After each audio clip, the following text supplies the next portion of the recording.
All right. Hey, everyone. We're going to get started here in just a few minutes. We got folks joining in. We had great registration and turnout. So we'll give it just a few minutes to let everyone filter in and get settled before we start our panel. We will be ending immediately on time, but there will be an opportunity for us afterwards to send some of the information. We'll also be posting this webinar so you can reference it in the future. So make sure to get familiar. Yes, fantastic. I love that people are already in the chat. Get connected with everyone. Danny, thank you for kicking that off. If you have AI bots, they are also welcome. I will not kick them out. But if there are more AI bots than people, I will make some culling. So we'll give it one more minute to let everyone jump in. And please make sure to go ahead and put your questions in the chat. We will address those as best as we can with the time remaining. But we'll also, if you put your question and go ahead and put your email in there as well, so we can do some individual follow-ups afterwards. And stay tuned to hear more about the upcoming episodes slash additional presentations as we turn this into a monthly, every other month type of series. If you've got any suggestions about what you want to hear, go ahead and put those in as well. So we've gotten a lot of great feedback when we announced that we were doing this. And so all of us have been getting some great inquiries and suggestions, even in just the form of questions that folks want to get answered, which is, of course, why we're starting out today with the 5 biggest questions founders ask us about expansion. All right, we'll give it about 30 more seconds. Let some more folks jump in, and then we'll get started.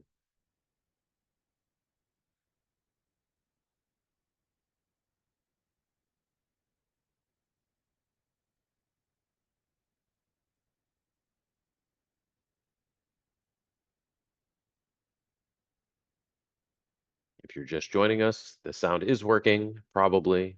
You see my lips moving and no sound, that's on your end. But we're going to go ahead and get started. Thank you, everyone, for joining. My name is Bill Richmond. I'm proud to be a co-founder of Platt Richmond, a full-service business law firm based in Dallas, Texas. And our presentation today is on the 5 biggest questions that founders ask us about expansion. And most importantly, we were going to be giving straight answers without the spin. I'm proud to be moderating, so you're going to hear less from me and more from our 2 very distinguished panelists, Lucinda and Nicole. So let me just quickly introduce them. I'm going to start with Nicole Shustak, who is a partner at Nutter based in Philadelphia. She is the co-lead of the food and beverage division there and that practice, but the actual lead of the alcohol practice at Nutter. So not only does she work in private practice representing brands and those in the space for many years, she's actually a former in-house counsel at Boston Beer, so has seen both sides of the food and beverage and specifically alcohol. Also with us is Lucinda, who, credit where credit's due, is the one who brought this whole thing together. Lucinda Aquad is based in Dallas, Texas, and has over 2 decades of experience in various industries, but predominantly in food and beverage, specifically CPG and alcohol brands, including stints at both Boston Beer and Andrews Distributing. And she now currently runs LTO Consulting. You're going to hear more about her brainchild, the Founders Toolkit, specifically aimed at helping founders in the alcohol space. So with that, let me get a little bit more specific on our next slide about why our backgrounds here are relevant to the questions we're going to be answering. So all 3 of us are in various ways, both on the legal side and on the business side, helping emerging beverage and CPG brands to turn the momentum, the hype, the passion into structure. We all know that when you build a 1-story hut, easy to do, anyone can do it, but everyone dreams of something bigger. And as those things get bigger, the foundation and the structure required is that much more complex and has that much more at stake. We've helped to build teams, sign distributors, lead launches across various types of alcohol brands in markets across the country and even internationally, and helping international brands get footholds inside of the United States and navigate the complexity of the 3-tier system. And our bias is on sustainable growth. So if you've got a little kind of flash in the pan type of thing, that might be okay, but we always want to be working with and advising, and our advice comes from the idea of sustainable growth over just growing for growing's sake. And that's just a little personal bias we have, but wanted to let you know about that. So let's turn to the next slide and get to the specific questions we're going to be answering. And this will help you to understand exactly where we're going over the course of this presentation. When is the right time to expand? Which market and why? What investments matter most and when, both in time and money and experience? A lot of considerations around distributor relationships. And additionally, what are the other types of support that you need in market to have a winning strategy? And really, a lot of that comes down to what you don't know, which is why I'm so excited to hear from Nicole and Lucinda on their years and years and years of experience advising brands on what is happening. So let's jump right into our first question. When is the right time to expand? For that, I want to direct the question to Lucinda. Lucinda, take it away. Thanks, Bill. Appreciate the intro. So excited to be here with y'all. So, the things that we work on most with founders, in fact, I had a very great conversation earlier this year with two different founders based out of the Northeast. Both of them asked the question, hey, I think I want to open up another state. Why would I do this? Is this the right time? Does this make sense? And so the things that we directed them, first and foremost, especially in any CPG, especially in BevAlc, the first step is getting distribution. So getting your product onto shelves, and you have to decide whether that's an off-premise or an on-premise priority, whether it's a blend of both, and that's going to be all around your brand development and really what your goals are long-term for awareness. But once you get your distribution, what happens? And that's going to be the biggest key. Do you have a sell through success story? Do you have retention goals that you can talk about? And it's not just how many times did this account purchase, it's where are they purchasing? What's the type of account? What's working well and why? And until you can actually answer that question, the recommendation is probably to continue to go deeper where you are. Um, do you have a team that's out selling these things? So most of the people I love all the founders that I've ever worked with, all the way from Jim Cook to Joe Cruz Jr., Yave Tequila, shout out to him. But the thing that they do best is realizing when they need to take a step back and they need to hand things off to a team. So if you're a one-man show or you're a two-man show, I never recommend expanding because you're going to need to be hands-on in another market and you get a little too spread a little too thin. The biggest thing too to think about is your cash. Opening markets is expensive, probably one of the most expensive things you'll do after you're kind of set up with your supply chain. So think about that. You should have a plan of what you're going to invest in the market in terms of marketing, in terms of people, in terms of how you're going to support that distributor with incentives, et cetera. And if that doesn't make sense, then let's again go deeper where we are first. So, and then the big thing is market readiness. What market are you going to go to, but particularly why? And we're going to get into that a little bit later with Nicole, but the idea of going from New England to California, why would we make that decision? Do you want to go somewhere contiguous?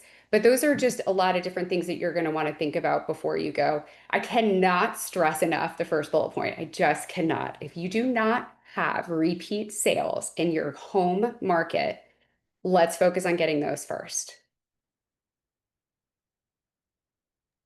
So Lucinda, I want to keep this going and really kind of maybe look at the flip side. We've talked about some of the things we need to do, but when you look at our next slide, we're talking about these red flags about not yet. Can you tell us a little bit more about these four particular areas?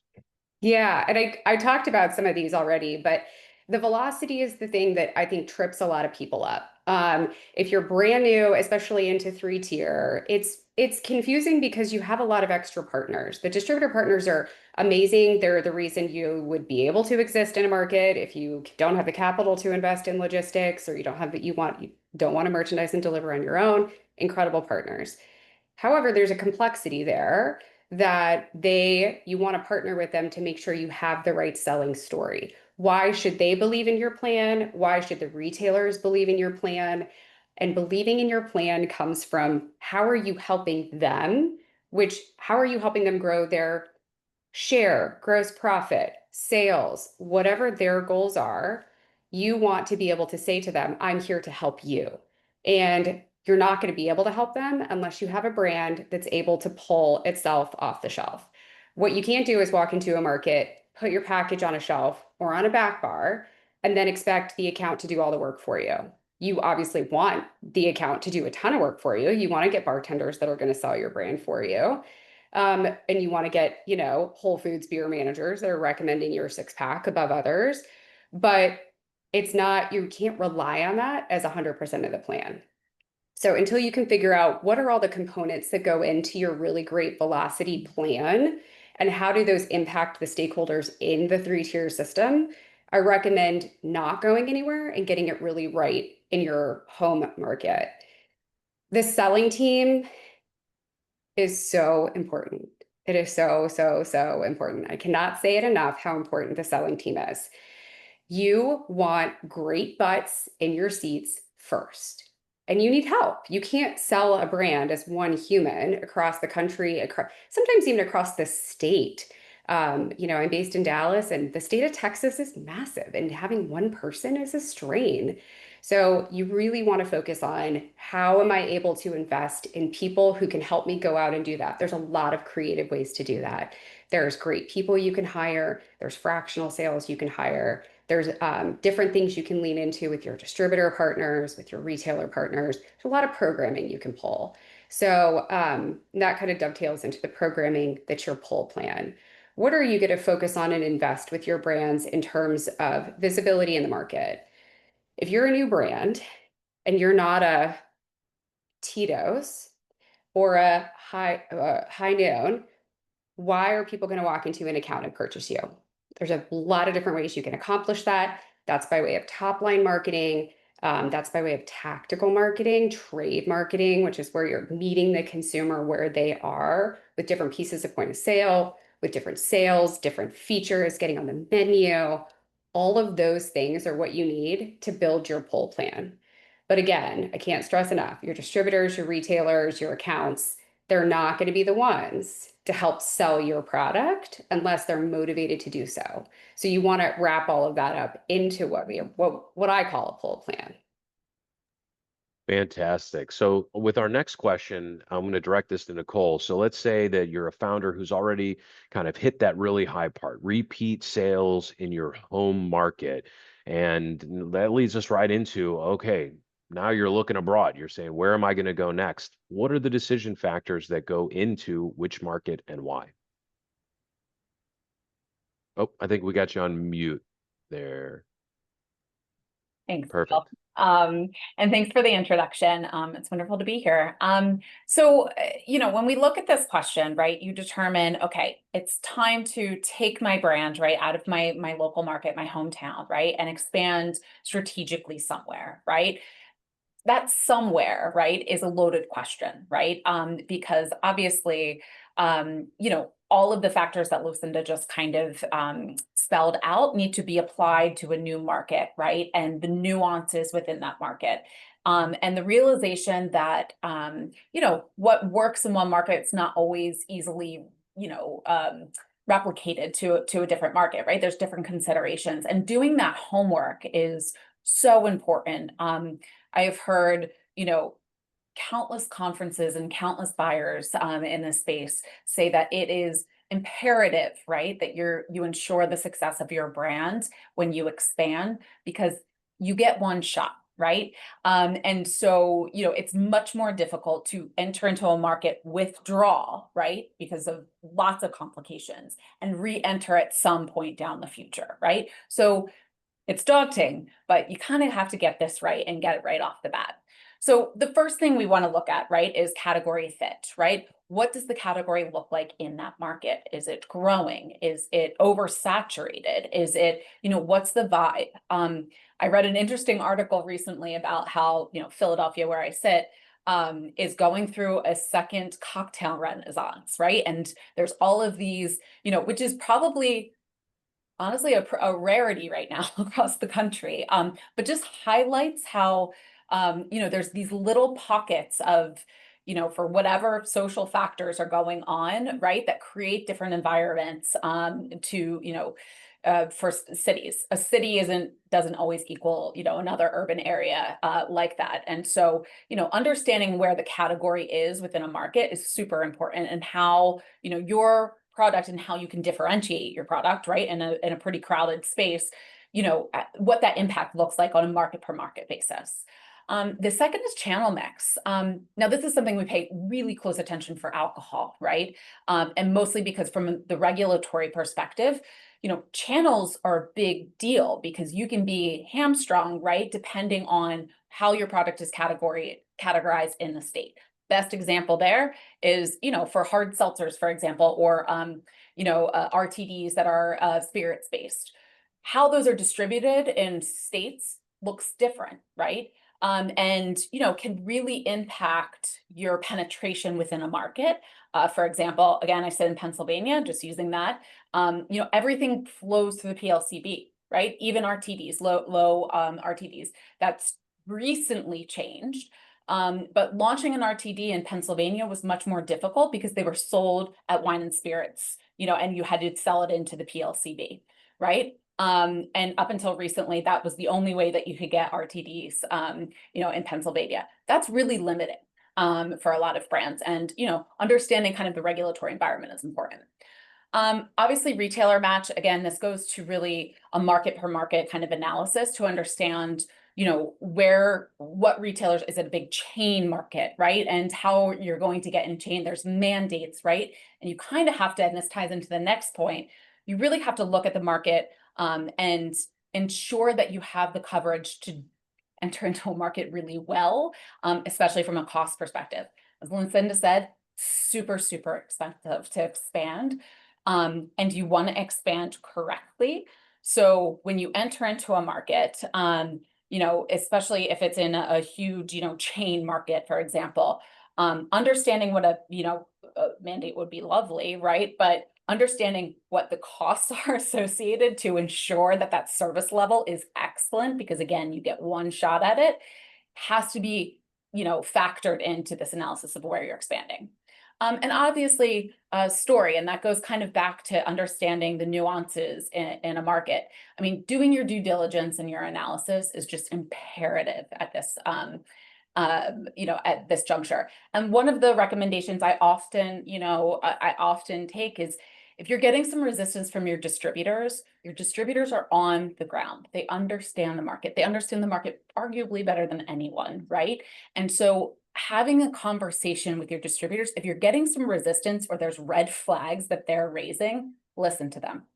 They know it, right? You just might not be ready, or it might not be the right environment, or it's super oversaturated. And it's an important thing to kind of listen and have those conversations and factor that into, where you're going to launch next.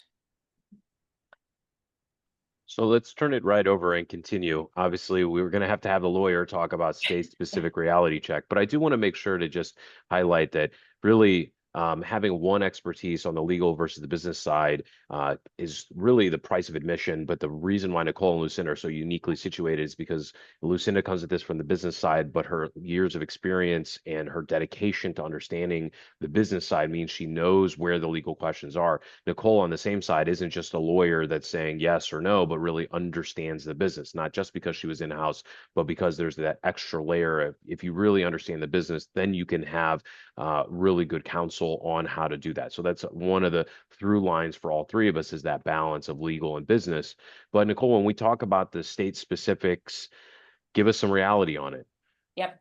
Absolutely. So we hit on these kind of concepts generally, in the first slide, but this translates really for alcohol, but honestly, a lot of these things are, transferable in at least some capacity, right? But within, CPG broadly.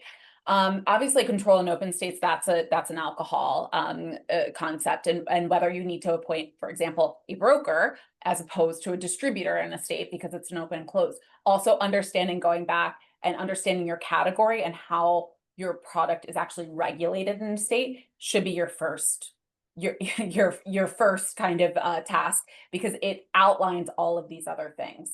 that ties a little bit into franchise law as well. And, alcohol is unique that it has, specific franchise laws that apply to categories, and they're not universal. So beer has a set of franchise laws, wine and spirits. And, understanding that is a really important step, not just because, when entering into a distribution agreement, right, or a distribution relationship, in a state is I always joke that it's, harder to get out of that relationship than marriage, right? Divorce is easier.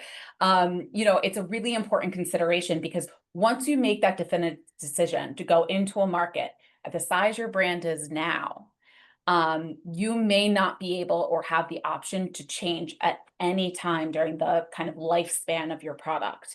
And, you might not even have an option to withdraw from the market and reintroduce with a different distributor. Many states limit that, right? And so, understanding again the regulatory kind of considerations broadly across, a market is really important, specifically for franchise because it's so limiting, kind of for the future of your brand.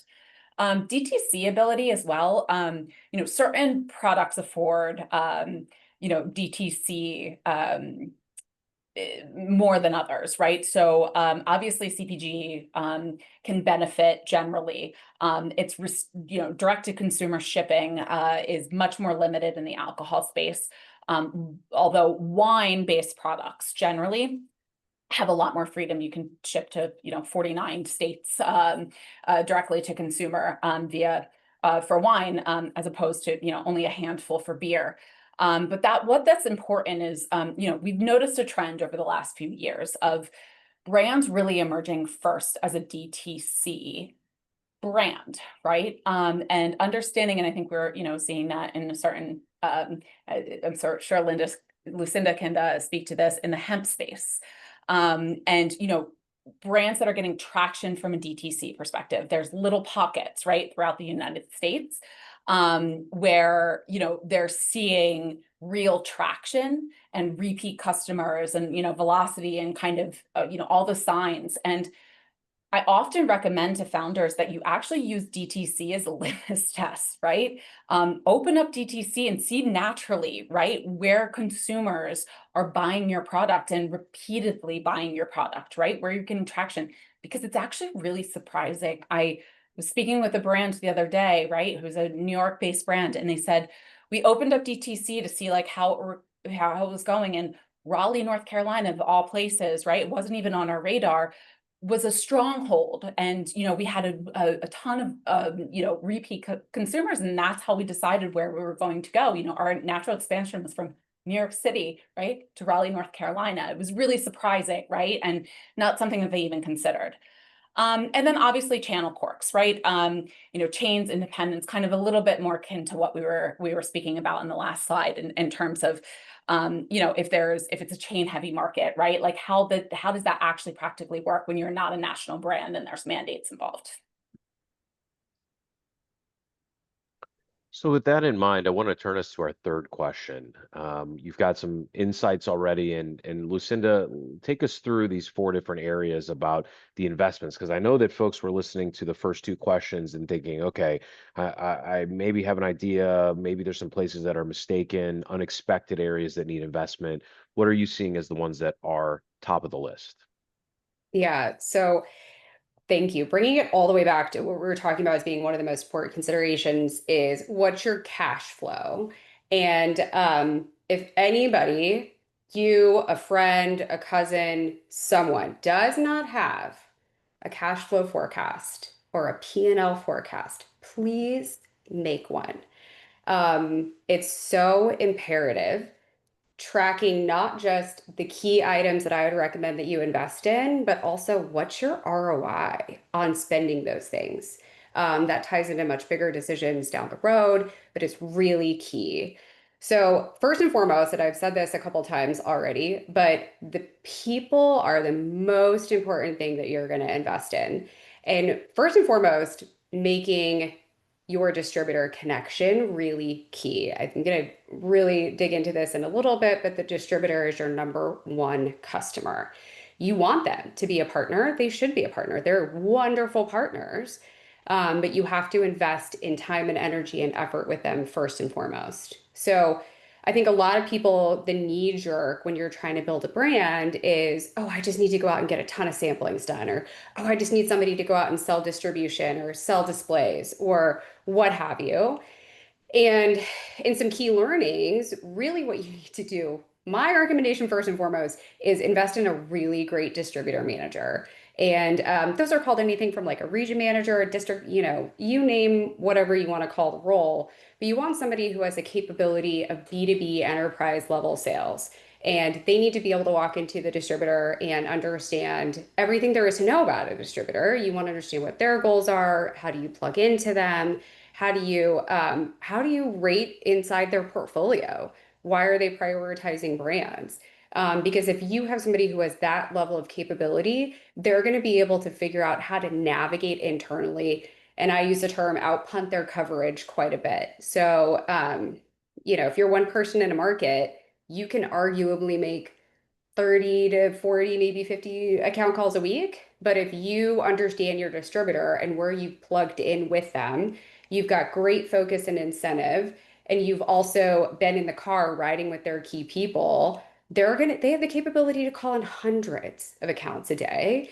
And the idea of multiplying yourself is so important. So important when you're launching a brand. And then once you can kind of feel like you got your arms wrapped around that, then I want you to think about what your field support look like, right? And you can build that with a lot of different ways. If you're still a founder-driven brand, get your founder in there, get your founder in there doing key account calls. They are telling the story. They are living the story. They are your living, walking billboard for the brand. Lean into that wherever you can, but make sure you're prioritizing it as well. Um, and then really focus on like, what's your mix of I've seen a lot of like fractional sales. I've seen a lot of part-time support. I think those are great. Provided you get the right person, you set the right goals for them, you give them the right direction. But those, first and foremost, you have to get your people right. Um, and then once you have your team, then you really want to be able to prioritize, what do I want my team to do? How do I want them talking about the brand? How do I want these distributor teams talking about the brand? What's the call to action? If I walk into an account, if I walk into a Whole Foods, why are you going to put my six pack on the shelf ahead of somebody else? Well, Mr. Retailer, I'm going to be here to support it with live tastings. And I want to make sure that I'm sampling all your customers on it so that this six pack turns around and walks out your front door as soon as possible. That is a really important lever to pull. And whether you do that through a third party demo company, you do that through your distributor team that maybe has a sampling company, or you do that through your own team. And I usually recommend a blend of all of those things. Focus on that, right? One of the things Lucinda and I talk about and had the privilege of kind of experiencing firsthand was, we worked at Boston Beer where this was ingrained in us, right? And the content, the synergies, I guess, right, among everyone, everybody was telling the same story in the same way, right? I mean, and that came from the sales team all the way down to, me, right? I took every sales programming and I knew everything about every product, and I knew how to taste a product, right? And and that's so important. And I see that, continued in really successful brands that have, synergies among all of their people, right? Who believe in the product, who talk the same story, is so imperative, especially for young brands. And it goes into programming, goes into your people. But ensuring that you're setting them up for success, right? And you're setting your brand up for success, especially in in an expansion environment is really important. And, I think a key to success. Couldn't agree more. Thank you. And thank you for adding on from the perspective of outside the sales team too, because you touched on something that I think is really important. Whether your team is 2 people or your team is 2,000 people, it's really important to have your programming aligned, that everybody's saying the same things about your brand. And that dovetails right away into the trade tools, right? The thing that like irks me is when somebody walks in, they talk to a retailer, whether it's a buyer call or even a distributor, Say what they have to say, probably show a visual, right? Phone, iPad, laptop, presenter, whatever. And then they walk away. And there's nothing tangible there to live out the brand story when you're not there. And that is important. These trade tools, this is that tactical trade marketing that I referenced earlier. They are so important. And we're not reinventing the wheel with what they are.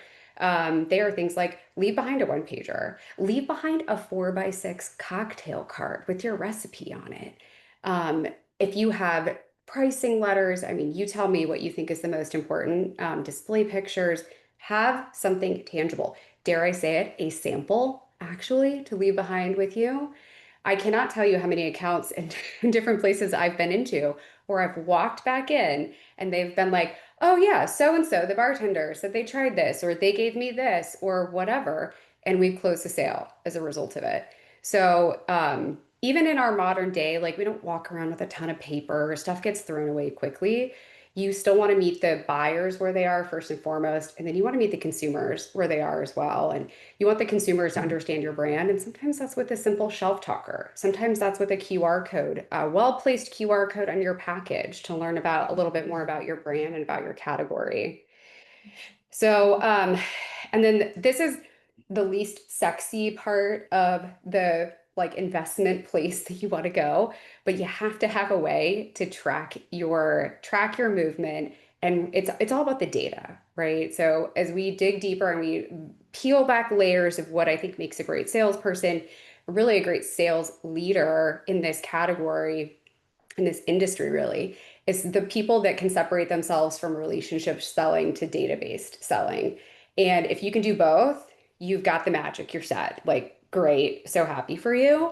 But you have to arm your teams with what's working, where is it working? Because where we talked about that idea of proof of concept and connecting that a little bit to the D2C that Nicole talked about too is really key, because D2C is great. It gives you all this direct data. There's lots of great data providers that can do that in 3-tier. Your distributors can help you do that. In some cases, your retailers can help you do that. But you have to decide on what are your KPIs, your key performance indicators you want to look at as a brand. And then you set them up on a dashboard and you look at them every single week. And then you translate the data. Here's the big part, translate the data to insights and then take that out to your retailers. And if you can do all those things, you've achieved the holy grail. But these are things you have to make sure you're focused on investing in upfront. So when we look now, got to get back to the legal side because we all know that there can be a lot of great synergy and energy around passionate brand building and working with people who want to work with you in a really good way at the kind of very local retail level or kind of the tap level. But when we come to distributor relationships, I think we've all seen horror stories about how those relationships can be. So they start and stop with the distribution agreement and really the relationship itself. So Nicole, can you lead us through some of this? And I know Lucinda, you're going to pop in with some thoughts as well. But Nicole? Absolutely. Thanks, Bill. Yeah, so, we've gotten to this point, right? We figured out, yep, it's the right time to expand. We know where we're going. We kind of have our tools, right, set up for success. And now you have identified a distributor and you're going into, entering into your distribution agreement or a distribution relationship, right? So one of the considerations, and the realities that I mentioned earlier is, this needs to be looked at not just today and where your brand sits, in its current kind of state, but also where your brand is going in 10 years, right? What your vision is. Because unfortunately, right, for a lot of brands, this is a bit of a front-loaded thing you have to consider because it's so difficult to get out of a distribution, agreement in the alcohol space, right? But not, just generally for CPG as well, because of distribution agreements. And, I recognize that not everybody is going to have leverage to negotiate and redline a distribution agreement.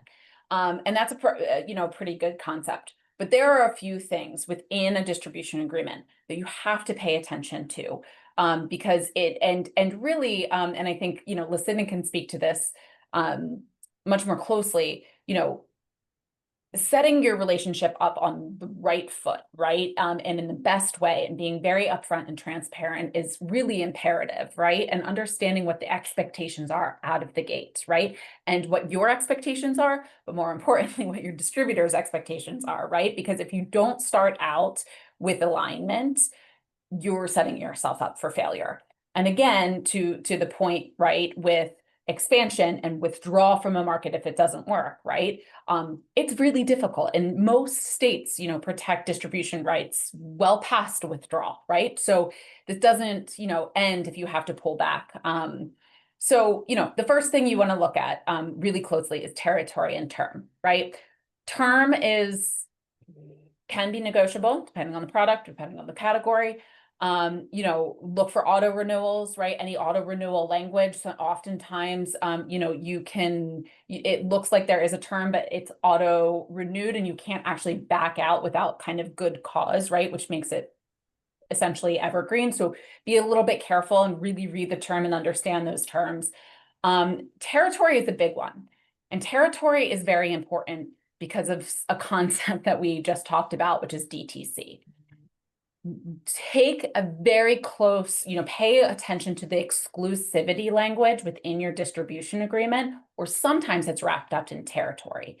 If your wholesalers have exclusive rights to your product and maybe future products, right? Depending on, you know, what your kind of product extension language is, it could limit or prevent you from DTCing in that state.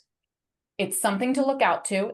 Most distributors are willing to negotiate that point, but it's sometimes baked into a standard distribution agreement, and it's really something to you know, keep an eye out for. Listen, it's probably best for you to talk through incentives and data access and house priorities and kind of those considerations. Yeah, thank you. Sure. I was going to make one comment too on what you said about the territory and D2C. There's lots of different segments within beverage and within kind of three-tier regulated beverage. There's also opportunities in different places to go direct. And so you want to think about that too. Here's the one thing I'll say about distributor contracts at a whole. You want to consider, and I think Bill is one of the first people that said this to me, you want to consider what's the nature of your business relationship now and what do you want it to be? The contract is just a contract. When I started out in my career with Boston Beer, those contracts had been baked for sometimes 20, 30 years in different places. Nobody talked about a contract, okay? So when you go in and you're talking to your distributor and you are working with them, you have to rely on what is your business planning, right? And all the other things I'm talking about bringing to the table. The idea you're not going to get an incentive simply because it is written into a contract. In some places you will, but what you don't want to do is set yourself up to have a relationship with a distributor where you're constantly referencing a contract. It just makes it feel like you're in this litigious state, and you're probably not, but you just have to understand the dynamic of that. It's really, really important to get right up front, but it's not something you're going to rely on 1,000%. And then I can tell you, fast forwarding to all these decisions, Nicole will talk you through everything you need to know about every single clause that you want in your contract.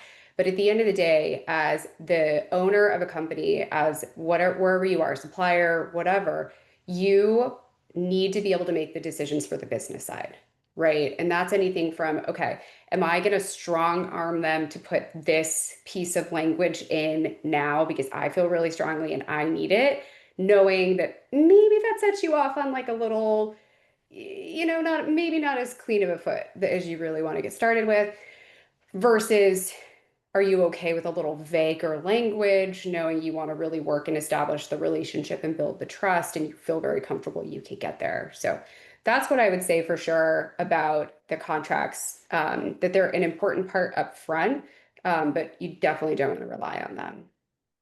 And then I was like, Jump right in, Lucinda. Go right ahead. Yep. Take it. I'm gonna keep going. On a roll. I referenced this a couple different times, and I think this is This is the important part that can feel really limiting inside three-tier, and it does as a supplier, as a producer, or somebody you have this vision for this brand.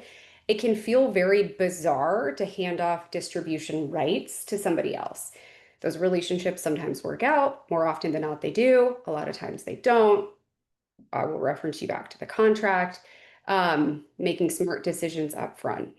But what I want everybody to walk into this distributor relationship remembering is that they are your number one customer. And if you're running up against a wall and you can't figure out why they're not out there selling your brand when you're not there, then we haven't uncovered something. There is a rub there. There is a priority that you're not in tune with. There's something else going on. There's so many great ways to establish relationships with your distributors. First and foremost, all the things I already said. Invest in your people, go out and work with their people. Invest in their people the same way that you're investing in your people. And what I mean by that is time, energy, and effort, and focus on the right people in the right places, because everybody on your distributor team is motivated to sell all of their brands, but they have portfolios of thousands of SKUs to sell, and that's really hard. So you want to, one, make it easy on them, and then two, cut yourself kind of out of the clutter. So Lucinda, we're going to let you continue on with our fifth question, which is our fifth and last. We've still got a number of other slides to get through, but what is the support that people need in market? And there's so many details already, but I really like the timeline aspect. Can you walk us through that?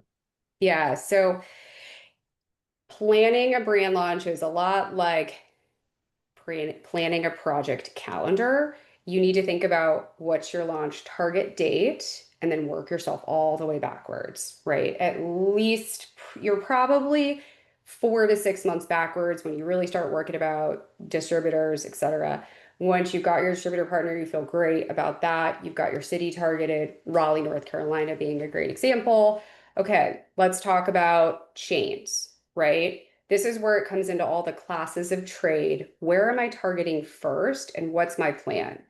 If I'm a beer and I'm in a heavy grocery market, and I'll use Texas as an example, if you don't have a plan to talk to Kroger or Safeway Albertsons before you launch Texas, you probably should, because 99% of all six packs of all beer really is sold through those outlets. So walk yourself backwards into what those priorities are for your brand. Figure out who it is that you need to get with, how you're going to do that, have that be an important part of your plan. And then once you figure out the people you need to go talk to, what are you going to talk to them about? What is your programming? What are you going to do at launch? First and foremost, what's your brand story? How are you going to support it? What are your tasting goals? What are your visibility components? All of those things are going to build that selling story that's going to be really important. And then when you get into this is launch week, I almost want to like back you up a couple weeks, get in front of the distributor sales team. Make sure if it's founder, if it's your sales leader, whoever it is, get in front of them, tell the story. Don't get in front of them and put up a PowerPoint deck and read off the bullet points. Get up in front of them and tell them the story. Sample them on the product, get them engaged, and then let them know what resources they have to go sell your brands, right? So if you're going to support demos in certain accounts, if they get to a certain volume threshold, tell them that. If you're going to do demos in the on-premise because they've gotten onto a LTO or a feature, tell them that. Those are all the most important things, and they will sell your brand provided they know about the brand, they believe in you, and then also that they know they have the resources to sell the brand. And then here's what you don't want to do. You don't want to go into a market with no plan. You want to start somewhere. And so hopefully you've done all this before launch. As you sit down with your distributor and you're thinking about your chain targets, you're thinking about your independent liquor, you're thinking about your on-premise, you want to have a plan because you need something to benchmark against. So did the distributor go out and close the number of accounts they said they would? Did you go out and your team go close what you said you would? Track that, and then keep a real close eye on where you're getting those repeat purchases. Because again, that's your proof of concept that you've got all things clicking, right?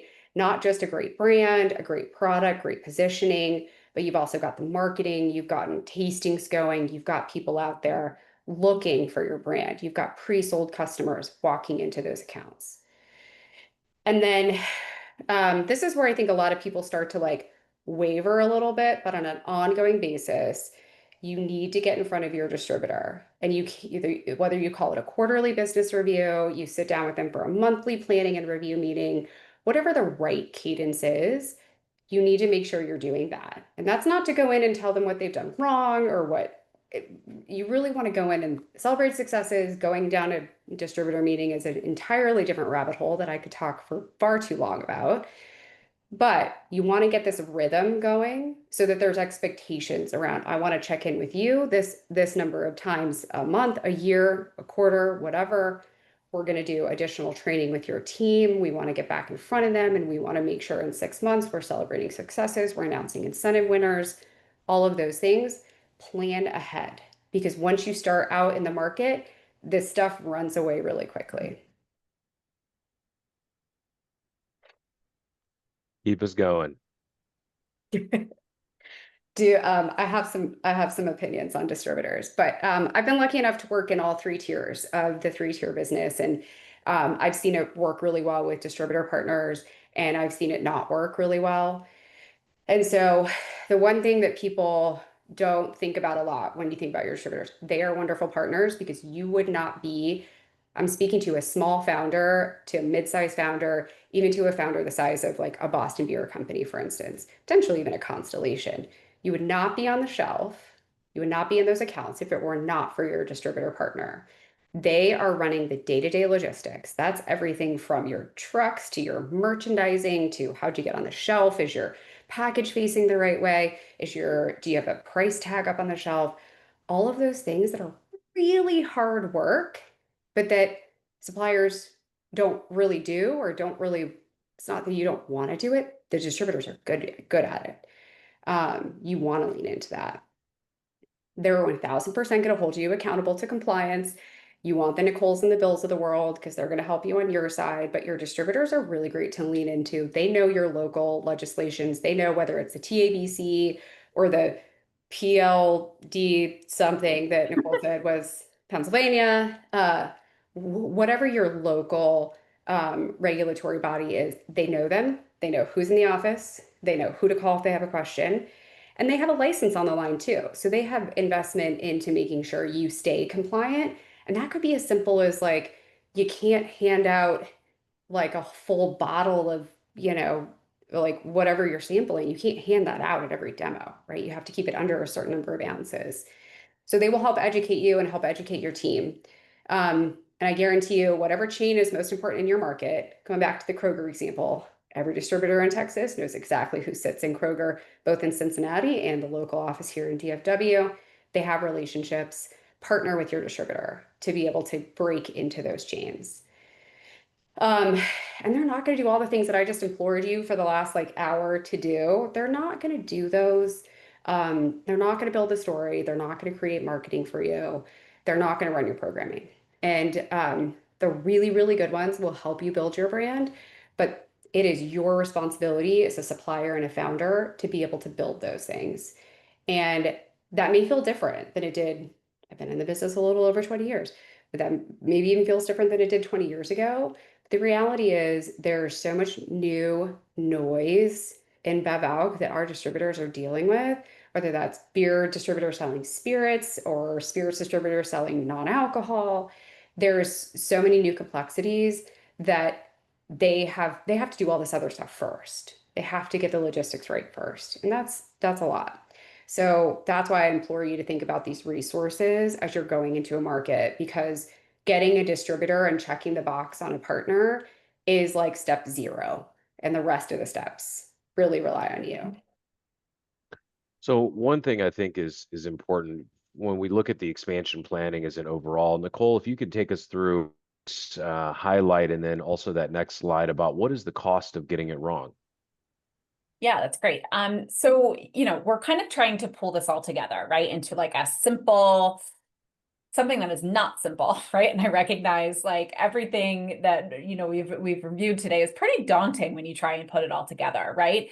But I think, you know, if you walk away with something today, I think, you know, this kind of slide really captures it well, right? Understanding like nail 1 to 2 markets, right? Go deep, don't go wide. You know, document what works. I mean, this is so imperative, not just for the day to day, right? And, you know, to really get a measure and a really true sense of where your brand is successful and what you need to work on, but for practicality, right? When it comes time to fundraise, for example, this is information that you are going to need to demonstrate to investors to invest in your brand, right? And, you know, ensuring that you have the right tools in place, that you have the right measurements in place. These are things that matter to investors, even friends and family, right? Not institutional investors. If you're just even doing a friends and family kind of round, you need to understand and have this information at hand in order to get money in the door, especially in an environment like this, right? Money is hard to come by. And, you know, the cost of doing it wrong, quite frankly, is inability to fundraise and get money in the door. And quite frankly, the impracticality, right? Like kind of having that one shot and giving that, giving that up. Yeah, I know we're running short of time. Sorry, I clicked too soon. Keep going. No, it's okay. To kind of tie this all back together, it's again really imperative to make sure that you're identifying your markets and you're doing it right and right out of the gate. Obviously, a lot of this speaks for itself, but I can't stress enough that from a retail reputational standpoint, and for your brand's health and your team's health, it's really important to get a launch right and to ensure you understand. And even if it doesn't go right, you want to understand what went wrong, right? And have that data to back it up so it's not repeatable. It's not something that you do again, right? And so even in a worst case scenario where you do have to withdraw and pull out of a market, ensuring that you know what went right, what went wrong, and ensuring that you fix that, when you go to expand in the future, is really an important thing to keep tabs on. So I think Lucinda and Nicole, both of y'all can speak to this, and I'll just say real quickly, we do have we have a couple more slides that are pretty quick, but we're going to be sending some templates out to help you with your expansion plans and those that you're supporting. These are tools that the team has put together, largely led by Lucinda, who's through her founder's toolkit has put a bunch of great tangible, practical templates, planners, KPI scorecards that we'll send out just because you joined the webinar. But let's look at these 5 questions for the readiness checklist. Lucinda? Yeah, thanks, Bill. I think we've driven home the point that you need a proof of concept. So do you have some place where you're getting repeated buys, and why? Nicole, I loved the way you hit on that. Is like what's working and what's not. It's okay to experiment and to figure out, okay, what's not going to work on our brand. And to be clear, distributors will support you on that, provided you are able to walk in, do a game film, do an ROI recap, and tell them, hey, yeah, we tried this, we didn't work. Here's why we think we're going to pivot. Get your people right. There's Dave Carnegie's, how to make friends and make people like you. Right butts, right seats. So important. It's cliche almost, but it's actually really hard to do. Programming calendar and your budget. Set a P&L forecast. Please, please, please do a cash flow analysis. And if you can't do that, we will help you. It is so imperative to understanding where you're going to spend your money, and most importantly, why. And then, Nicole, we could talk again. Nicole and I talk all day long, literally all day long, about franchise, D2C, the state quirks. This is one of the most highly regulated industries, alongside tobacco. This is a big deal, and you have to know your way to navigate throughout those things. It's not easy. We don't expect anybody to be able to do that. That's why we're here. And set your KPIs. Please know what success looks like and how you're going to benchmark that. Because if you don't, you just kind of keep going. So these are those templates I was talking about. Lucinda's put together the scripts, templates, planner, KPI scorecard. So keep an eye out for those. And as mentioned earlier, we've got a great set of topics that we'll be talking with in Q1 and Q2 on a monthly basis. So if you have some thoughts, leave them in the chat, send us a note. Connect with us on LinkedIn. We'd love to hear those questions. When you wake up at 2 in the morning on a Saturday night and go, oh no, that's the time. Just send us the message. We're probably still working. So that's the passion. And as a founder, we're founders. You're founders. We get it. Let's move on to the next slide. I mentioned earlier LTO Consulting, Lucinda's company's Founders Toolkit. It really is an inside track. There's a great little quote here from St. Arnold Brewery, their VP of Sales, that really this is a playbook for every part of this business. So you can rely on decades of experience to find out where those pitfalls are, where the right places to make investment, the right place to spend your limited time, money, energy, and passion. So with that, we'll go to our last slide, which is questions. We've got our contact information. Again, find us on LinkedIn. We'll have this booking link, but everyone who's on here will get an email for our upcoming Zoom webinar registrations. And then you'll also get that readiness checklist and the templates. But you can book an expansion gut check, really figuring out how these questions apply to your brand, your market, your distributor relationships, your founder relationships. We've got some great questions here. We're going to go ahead and take one or two of these now. But if you're not on, again, we'll post this whole webinar, so you'll be able to get those questions at the end. Lauren Duffy asks, any goal KPIs to hit, for example, regarding order rate percentage, the reorder rate percentage? Oh, Nicole, do you want to take a stab at that first, or do you want me to? I'm happy to. I think, and I'm going to give a total of non-answer, Lauren. But there is no silver bullet because I think it depends on the market, it depends on the venue, and it depends on your product, which is very annoying. I understand. But I think in totality, especially with the size and scale of your brand, right? Because I think the repeat order rate percentage for a really small emerging brand is much different, right? Than the repeat for a large, multinational brand, right? And so understanding kind of again the balance there. I don't think that there is a percentage, but I will tell you that I think it does take a little time. Just because somebody repeated it, there was repeat orders once or for 1 month does not mean that you have a repeat order, right? You want stickiness.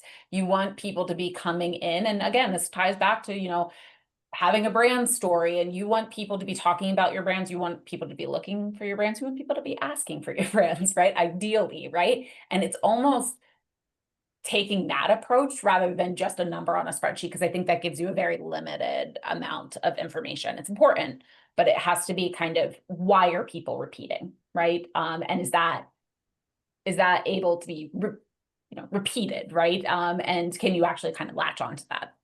Yeah, one thing I would add, Nicole, too, I couldn't agree more. I'm sorry that it's so vague. Couple things to look at. When you're setting your KPIs, be speaking in the same language as your distributor partners or your retailer partners as well. If you need to translate that for investors, by all means. I don't know very many distributors that speak in simply a reorder percentage rate. They are going to look at your overall velocity, which is actually the same metric, but they're going to look at your average cases, average units per account in a certain time frame. So just know what those are. Compare yourself to benchmark brands, and you will hopefully have a good idea if you've done all this work ahead of time, knowing how many accounts you're targeting, which chains, channels, etc. you're targeting. You're gonna have a goal for that. So that was just one thing to keep in mind. Speak the same language if you can. I think that's really great advice. And so much of I think what's really important with KPIs is if you are not speaking the same language, you will measure the wrong thing. There are whole books, seminars, businesses around Measure What Matters by John Doerr, one of the most incredible and iconic business books. But so much of this basic knowledge comes down to understanding. And I think there's a good mantra from Silicon Valley that can make its way into this particular space, which is if you're close to your founder relationships, as a founder, if you're close to your customer relationships, you can understand what Nicole just said, the why of the reorder.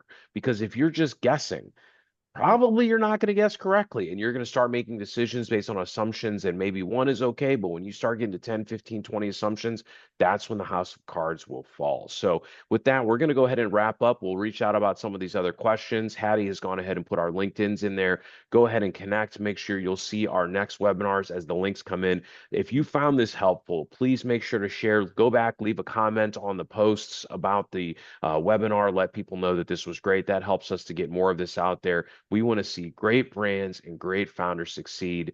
Thank you for being here and have a great rest of your week. Wow.